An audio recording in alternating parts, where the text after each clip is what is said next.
So you are not really sure what goes into publishing a video. Not a problem. Alright, so the most important part actually happens before you even touch the keyboard, and that is actually planning what goes into the next video. Now before each video I personally write a script, but you don't necessarily have to do that. Before that I would just start this process while I was at work doing some mundane task on autopilot. Autopilot is any point in your day where you can basically turn off your brain because what you're doing is so straightforward and almost down to muscle memory. For me, it was when I was working at Chick-fil-A. Every day, in order to prepare the 8-piece nuggets, I would have to preemptively unfold hundreds of boxes so that we could quickly just dump the chicken in when the customers came. So for the first 30 minutes of my shift, I would just be unboxing stuff on autopilot. And in the back of my mind while I was doing that, I was actually planning what to do in the next video when I got home. So you should think about the parts of your day when you're on autopilot and start to try and use those to plan your next move. That way, when you come home, you can immediately use your spare time to execute instead of using your spare time to plan. Now, once you've got the video idea, then you can start recording. In my case, I record the audio first, and then I edit it in a software like Audacity to make sure the final audio flows easily and is easy to understand.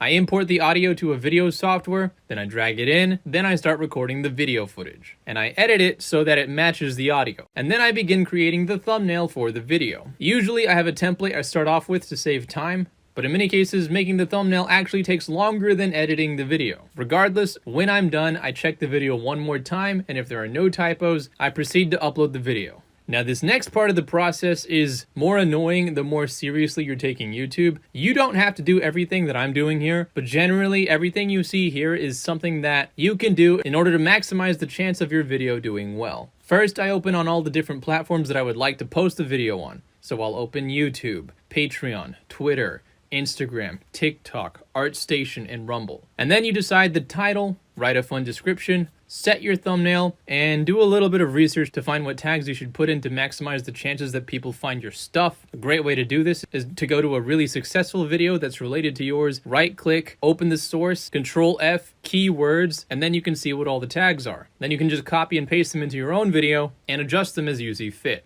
Once I've done that, then I turn monetization on. I say it's not for kids. I set the preview videos that show up at the end, and then I add all the cards that'll remind the viewer what else is going on the channel. I usually have one related to the current series playlist, a related playlist, my Patreon, and ArtStation. Once I've done that, if it's done uploading, I'll make it unlisted and go ahead and leave the first comment and pin it at the top to get a small head start on the algorithm. And then copy the title and the description to all the other platforms. And then I'll add all the hashtags. Now this part can be a little annoying because hashtags are often different depending on whether you're uploading to Twitter, Instagram, or TikTok. Then when I think everything is ready, I'll triple check the video one last time before posting it on Patreon first. Then I'll release it on YouTube, and then I'll release it on everything else. And we're done. Then I start planning the next video so I can do this all over again. One last thing to keep in mind is different types of media perform differently on different platforms. For example, my content does fairly well on YouTube, but it doesn't really do quite as well on Twitter and TikTok. But if you're trying to take content creation seriously, you really can't afford not to be on the other platforms because you really never know who is going to see what and where. Your goal is just to maximize exposure in as many places as you can. But don't be surprised if something does super well on one platform and really not well on the other. So I hope that sheds some light on those of you wondering what the workflow would look like once you start to get your channel off the ground. It's not necessarily hard, it's just a lot of mundane steps and grunt work, especially if you don't have an editor like me. So just be ready for when that happens to you. Don't be surprised, don't feel overwhelmed, it's just part of the job. Everyone else is doing it too. But yeah, hope that helps, and as always, hope you have a fantastic day, and I'll see you around.